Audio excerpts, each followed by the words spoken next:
Tudo bem? Tudo bom? Tudo Prazer ótimo. estar com vocês aqui. Eu acho que a dinâmica aqui hoje é 10 minutos para cada um, até para todo mundo estar no mesmo degrau e a gente poder fazer 2 ou 3 perguntas, né? Eu acho que muito da razão de eu estar aqui é porque faço um esforço para as mulheres estarem presentes nos boards, para que haja mais espaço, para que o board represente, de fato, a sociedade, né? E uma sociedade é feita de diversidade, então não faz sentido a forma que está hoje. E por mais que a gente tenha dito ou esteja discutindo que houveram mudanças, as mudanças são micro. Eu não vou falar muito, porque vocês vão discutir isso. Eu queria muito ouvir de vocês o que foi feito em termos de ganho e o quanto a gente está longe de termos atingido objetivos claros e representativos para essa sociedade de hoje. Principalmente para nós que trabalhamos com publicidade, falamos com o público final, essa jornada toda para a gente vender mais, vamos dizer, porque estamos aqui para isso, ela não pode ser feita de forma eficiente se lá no board a representatividade não for real, né? Então, toda essa jornada também dentro de uma empresa tem que ser eficiente, tem que estar com uma boa representatividade. Então, vamos começar com você, Elisiane, por favor. Eu começo, eu pensei que a Valéria ia começar, que é a pessoa que tem uma jornada muito maior, mas primeiro é um prazer muito estar com vocês. A minha entrada no mundo do marketing e publicidade é muito recente, fazem 2 anos e 4 meses que eu migrei para trabalhar no Google, e o novo universo se abriu e coincidiu com a minha descoberta sobre conselhos de administração. Acho que para aqueles que não me conhecem, eu sou Elisiane Lemos, cofundadora do Conselheira 101, que é uma iniciativa pioneira pela inserção de mulheres negras em conselhos de administração. E eu vejo que muitas das mulheres que estão aqui estão nessa jornada de pensar num conselho concomitantemente com uma carreira executiva, e acho que o nosso papel, para além de fazer um recorte de gênero, é pensar num recorte racial dentro dele. Então, como começou essa história? Eu tenho uma carreira executiva. Eu fui uma das primeiras funcionárias fenotipicamente, vocês vão trazer algumas palavras-chave para que vocês procurem no Google depois, na Microsoft no Brasil, e sempre me deparei com esse papel de ser um ser único. E a Elisama trouxe aqui, a Maria Gal também, o quanto nós somos poucos, quanto mais a gente ascende numa carreira executiva. Eu cofundei a Rede de Profissionais Negros, que foi um coletivo focado na inserção de profissionais negros no ambiente corporativo. Fui para o Mulheres do Brasil. Então, eu fui fazendo a escada executiva corporativa com esse recorte racial. No início da pandemia, eu resolvi que eu ia dar uma pausa da militância. Quem é ativista sabe que, às vezes, a gente fica cansado, porque todo dia é uma batalha, todo dia é um painel que não tem recorte, todo dia é um painel que não tem mulheres, todo dia é algum executivo que diz: mandaram essa menininha me atender de novo? Aí eu falei que ia tirar um pouco de férias, ser feliz, cuidar da minha mãe, voltar para o Rio Grande do Sul. Sim, eu não tenho sotaque, mas eu sou gaúcha. E eu me deparei com a questão dos conselhos, no sentido de que até agosto de 2020, a gente não tinha nenhuma mulher negra num conselho de administração de empresa de capital aberto nesse país. Nenhuma. A gente tinha homens, e aí quando a gente fala de negros, a equação é negros é igual pretos mais pardos. Então a gente tinha homens majoritariamente pardos, e a Valéria pode falar dos números, que é a propriedade do IBGC, mas a gente não tinha ninguém que se identificasse, que eu olhasse e pudesse dizer: eu posso chegar nesse lugar, eu posso caminhar nisso dentro da minha carreira e poder agregar. E, trabalhando muito com startups e tecnologia, eu acho que a minha cabeça ela funciona no Startup Mode, e um belo dia eu fui para o LinkedIn e falei: gente, eu quero me envolver na discussão sobre governança, pensando numa jornada futura. Eu não sei o que eu vou fazer, não sei se vai ser roda de conversa, não sei se vai ser seleção, eu quero ver quem está afim e a gente vai conversar. E foi assim que eu encontrei 8 mulheres incríveis, entre brancas e negras, que queriam fazer alguma coisa e não sabiam por onde começar. Então, o Conselheira 101, diferente do que a Elisama falou, que a gente tem que ser positivo e dizer o que a gente diz o que a gente não é. A gente não é uma certificação, a gente não é um curso, a gente não é uma formação oficial. A gente é um coletivo de mulheres focadas em aprender mais sobre governança e alavancar o networking, que é o ponto mais chave para que a gente possa pensar em conselhos de administração. As mulheres, acho que têm 2 barreiras. A primeira é a gente vencer e dizer: não é ser arrogante dizer o que eu sei, não é arrogante dizer que eu quero sentar num conselho.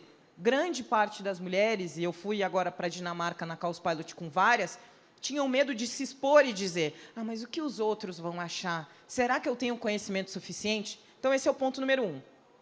E o ponto número 2 é provar com fatos, dados e pessoas que existem mulheres negras preparadas para sentar nessas cadeiras, esperando só uma oportunidade. Na primeira turma, a gente literalmente buscou essas mulheres. E algumas delas me acharam completamente maluca, que eu chegava, oi, eu sou a Elisiane, estou fazendo uma iniciativa e acho que você pode ser conselheira. As pessoas, tipo, what? Porque há 2 anos atrás nem eu sabia se governança era de comer ou de passar no cabelo. Eu tomei alguns nãos, vários. E junto com a Elisângela e a Jandaraci, que são as minhas parceiras de seleção desse primeiro, a gente levou algumas mulheres até a se reconhecerem enquanto pessoas negras. Algumas delas diziam, eu sou uma pessoa negra? Olha, eu posso te dar alguma bibliografia, mas essa descoberta é pessoal. A minha cor não esconde. Na primeira turma, a gente chegou com 25 e, para mim, o fato mais marcante foi a primeira reunião que eu vi 25 mulheres chorando, dizendo, eu nunca tinha visto tantas mulheres iguais a mim nesse lugar. E, para isso, já valeu. Na segunda turma, a questão ficou mais competitiva, porque o tema da governança tem ganhado uma relevância e a gente tinha 150 para 25, que é a capacidade que a gente consegue. E aí nós contamos com alguns parceiros que nos ajudam a fazer essa seleção e entender esse caminho. Mas só para vocês terem ideia do impacto que a gente tem, 40% da nossa primeira turma já entrou num conselho consultivo, num conselho de administração ou num comitê nos primeiros 6 meses depois que a gente terminou. E 60% ascendeu nos seus cargos executivos também nesse pequeno intervalo. Nós somos um shot de curto prazo. A gente quer somente ser essa facilitação e a gente entende que é uma jornada, tendo o IBGC como parceiro, a WCD como parceira, a KPMG como parceira, porque existe o PDEC, existem certificações, então a gente é aquele empurrãozinho. E tem o papel dos aliados. E quando eu olho essa sala cheia, majoritariamente de pessoas não negras, eu vejo a relevância dos aliados para a gente construir qualquer iniciativa de diversidade e inclusão.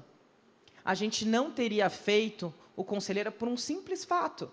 A grande maioria dos cargos executivos de alta liderança e de conselhos são ocupadas por pessoas não negras. Se elas não entenderem, se elas não abrirem as portas, se elas não estiverem junto conosco, perguntando, aprendendo, e a gente também ensinando e aprendendo do outro lado, essa jornada não vai acontecer. Eu acho que ela é muito longa, a gente deve ir para a turma 3, agora em agosto, com desafios de cenários pós-pandemia, de cenários híbridos, de cenários desafiadores que a gente tem, mais facilitadores do que a gente tem, e virou uma briga. Eu quero participar, eu acho muito lindo. Eu fico, olha, eu não participo mais do comitê seletivo, me desculpa. Foi uma boa alternativa para eu escapar, mas eu acho que a gente revolucionou essa forma de entender as mulheres negras dentro desses espaços e a convivência, e principalmente que a gente está no evento de mulheres, o papel das mulheres brancas. Não sou eu, ou não negras, vamos porque a gente pega mais etnias. Não tenho que ser eu a ser responsável por olhar um line-up e ser a chata, que eu falo que às vezes eu sou a chata da diversidade, e dizer, ei, será que ninguém notou que não tem nenhuma pessoa negra falando? Ou, quando a gente vai num painel e as pessoas, ai, mas eu não encontrei nenhuma pessoa negra. Olha, gente, me desculpa, se em uma noite eu achei 150 líderes negros focados em conselhos de administração, você não está procurando nos lugares certos. E eu acho que o terceiro tem a camada digital das coisas. Quando a gente quer, a gente faz acontecer. O Conselheira, ele foi gerado sem 1 centavo. Somente boa vontade e bons aliados. Hoje a gente conta com a nossa assessoria, que é a Oliver Press, que está aqui, principalmente com a WCD e a KPMG, que fazem toda a infra. A gente tem o IBGC também nos ajudando com um curso de formação que acabou agora, e foi incrível. Mais todos os nossos facilitadores, e ele foi criado 100% digital na pandemia. Nós 8, as cofundadoras, nós 9, a gente só se encontrou ao vivo uma vez nos últimos 2 anos. Então, acho que tem várias lições que a gente vai trazer para cá, do desafio dos conselhos, agora a gente está bem na janela, e de olhar como é que esse recorte de gênero, como é que esse recorte racial está acontecendo e como nós, mulheres, estamos nos posicionando pelo que a gente quer. Porque, se fosse pelas estatísticas, eu tenho 32 anos, eu jamais estaria num conselho. Mas a gente tem um grande caminho a trilhar. E antes de a gente passar, como é que as empresas procuram vocês, falando, tem uma posição, eu gostaria que você me ajudasse nesse recrutamento? Como é que é isso? Só para a gente entender aqui, que eu acho que a gente não viveu... Todo mundo está assim, meu Deus. Conta para a gente. A gente não é uma empresa de recrutamento, mas você pode indicar. A gente conhece todo mundo. O que a gente faz, né, a gente tem um book com todas as nossas participantes, com as áreas, principalmente, que elas colocam, mas eu acho que fica com essa nossa conexão da WCD, que tem uma base muito maior, eu acho que o melhor caminho seja procurar a WCD, que tem uma base de mulheres com recorte racial, colocando os requisitos e ajudando o processo seletivo. A gente tem páginas públicas contando como que são os nossos processos. A gente faz um levantamento de uma base de profissionais negras por indicação e depois nós temos uma parceira headhunter que faz essa seleção para a turma. Perfeito. Eu sou membro do WCD, o book é maravilhoso, é incrível as conexões e como somos procurados. Parabéns, parabéns. Valéria, e você? Conta um pouquinho da história. Obrigada, Maria Laura. É um prazer estar aqui com vocês. Como o IBGC, a gente tem princípios, né? Tudo que a gente faz com base nesses 4 princípios, que são equidade, transparência, prestação de contas e responsabilidade corporativa. E quando a gente fala em equidade, é quando efetivamente a gente mergulha nesse mundo da diversidade e inclusão. Eu trouxe algumas pesquisas aqui para vocês, porque eu acho que é sempre legal, a gente é um think tank. Como think tank, a gente tem que trazer dados aqui para vocês, né? Quando foi nesse ano, deixa eu ver se é o verde grande, é o de cima. Oba! Quando foi nesse ano, a gente levantou alguns dados. Todo mundo já sabe da história das 14,3%, que é um número que sobe 1%, 2%, e aí a cada ano que sai a gente fala, é agora, é agora, é agora. 15%, e não vai, né? Não sobe. Mas, enfim, a gente resolveu fazer uma pesquisa, então, com as empresas listadas, para entender, espera aí, será que... o que está acontecendo com relação à questão de gênero dentro das empresas? E qual foi nosso susto quando a gente percebeu que 26,9% só das diretorias das empresas listadas é composto por mulheres? É muito pouco, gente. Pensa, a gente tem hoje 46 em todas as empresas listadas, pelo menos tem... Em 46,3% das empresas, tem uma mulher em conselho. Mas só em 26,9% das empresas tem uma mulher em diretoria. Ops! Então, vejam, a gente fala de diretor, de conselho, mas a gente não tem diretora nas empresas. Isso é um absurdo. Então, a gente tem que começar por aí, né? E que trabalho as empresas estão fazendo para ter mais líderes mulheres de todas as etnias dentro das organizações? Qual é o trabalho que elas estão fazendo? Então, a gente foi fazer uma pesquisa junto às empresas, junto com a BRH e o Sistema B. E a gente falou o seguinte, espera aí, a pauta de diversidade e inclusão é importante para vocês? 80% falou, sim, é importante, a gente realmente acredita que isso é importante. Tá bom, e como é que você trabalha essa questão? Para 69% das empresas, eles trabalham principalmente a questão de gênero. Para 54% das empresas, eles trabalham a questão de etnia, raça. 40% LGBTQI+, e por aí vai, e aí vai caindo. Quando a gente pergunta, tá bom, você tem programa de diversidade em conselho? E 50% diz sim, 50% diz não. Ok. E você tem um profissional responsável por diversidade e inclusão dentro da sua organização? Porque isso também é importante. 54% sim. Possui indicadores de diversidade e inclusão? Aí a gente já começa a diminuir. 41% sim, tem indicador. 58% não tem indicador. E quais são esses indicadores? 94% participação no quadro geral de funcionários, 80% participação em cargos de liderança, mas aí já cai, né? 58% contratações para cargos de liderança, e aí vai caindo, 58% igualdade salarial, 55% inclusão. E quais são as para a ampliação da participação de mulheres de qualquer etnia ou raça. Para cargos de diretoria, 51% não tem meta. Então, se não tem meta, como é que a gente faz para fazer com que isso aconteça? Né? Só 21% dos respondentes disseram que tem meta para cargos de diretoria. E para conselho, o número é muito próximo. 56% não tem meta e 13% tem meta.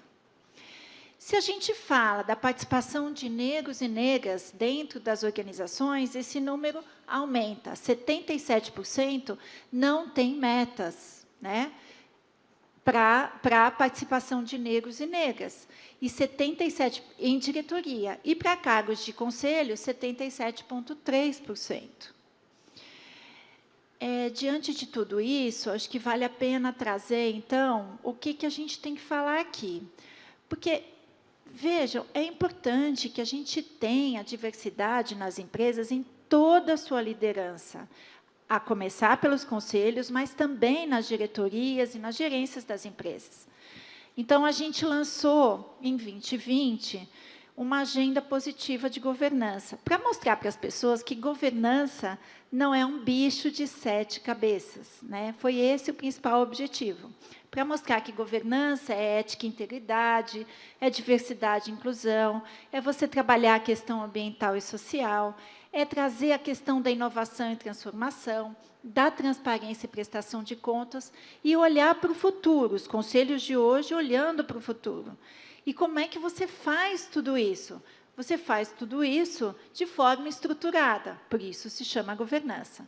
E aí a gente criou 15 medidas. Então, aqui a gente tem um pouco do que é diversidade e inclusão, isso tem no site, e a gente tem as medidas. E nas medidas a gente fala 3 coisas muito importantes relacionadas à diversidade e inclusão.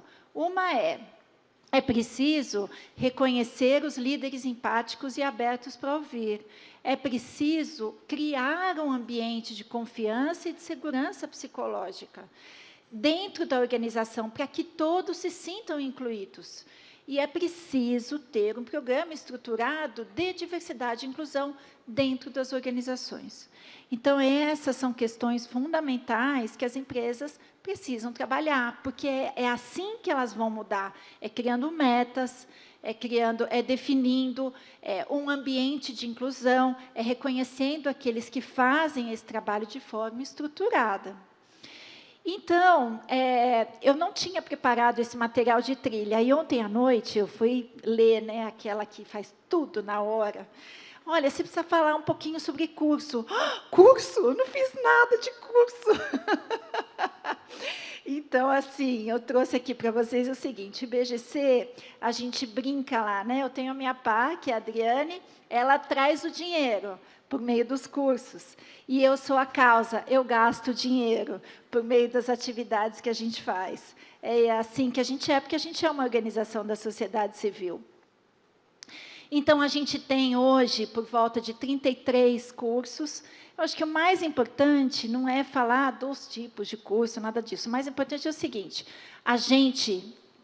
eu recebo ligação todo dia de gente falando assim, eu preciso entrar em conselho, principalmente mulheres. Mas será que eu estou preparada? Eu falo assim, claro que você está preparada. Né? Claro! Assim, mesmo que não esteja, vamos ver o que você tem, quais são as suas competências, vamos entender como é que você pode melhorar, mas isso não significa que você tem que ter 80% das competências ou 90% das competências para estar em um conselho, porque uma coisa eu ouvi de uma conselheira, não, o outro conselheiro homem, não necessariamente ele tem 80% das competências. De impostora, né? Bendita. Exato. Então, é um pouco isso. Quer dizer, educação continuada é importante para homens e mulheres de todas as raças, etnias e idades. Mas a gente precisa estar preparado e consciente de que a gente pode, sim, assumir esses desafios. A gente tem também programas de certificação e a gente tem um banco de conselheiros com praticamente 1.000 pessoas. Dessas 1.000 pessoas, 1.000 profissionais, a gente tem por volta de 30% a 35% que são mulheres. E a gente, nesse banco de conselheiros, ele é gratuito para qualquer empresa que queira buscar uma informação, está lá no nosso banco de conselheiros. Tá? E a gente tem o PDEC. O PDEC é um programa que foi lançado em 2014, ele é um programa que tem vários parceiros, B3, AFC, Spencer Stuart, WCD. WCD é um parceiro nosso desde sempre. E o que a gente tem hoje nesse programa são mulheres maravilhosas que trocam melhores práticas e que ensinam seus mentores que elas têm competência e capacidade para entrar em conselhos. É isso aí, gente. Muito obrigada. Obrigada a vocês. Eu acho maravilhoso, é incrível. Eu acho que todas nós aqui, de alguma forma, e conheço a maioria das mulheres que estão aqui, discutimos nas rodas a possibilidade de virar uma conselheira, né, os prós e os contras. A gente se questiona muito se a gente está preparada. A maioria de nós está há muito tempo, não precisa fazer mentoria, não precisa fazer nada, já estamos prontas. Precisamos saber do push, né, o caminho. E é isso que eu ia te perguntar, que eu acho que até para facilitar, e eu estou olhando a Ilka aqui, a gente estava num evento outro dia e ela falou bastante dessa síndrome de impostora, que nos afoga muitas vezes, e a gente precisa se liberar disso, né? E uma ajuda a outra, aquela coisa do impulsionar. E se a gente pudesse dizer, acho que só para finalizar, que estamos nos últimos minutos, se vocês pudessem dar um conselho para essas mulheres, para tirar esse peso, porque eu acho que o homem tem isso e é muito bom, e a gente deve se espelhar neles, ver coisas boas neles, né? Eles, a hora que falam assim, tem uma oportunidade, estou dentro. A mulher vai reavaliar várias vezes antes de dizer estou dentro. Qual é o bom conselho para ela se sentir aberta a seguir o caminho dela como conselheira? Eu tenho duas técnicas, né? Eu resumi, acho que na última semana até a gente fez uma matéria para o Meio Mensagem falando um pouco dessas dicas, mas pessoalmente eu uso duas.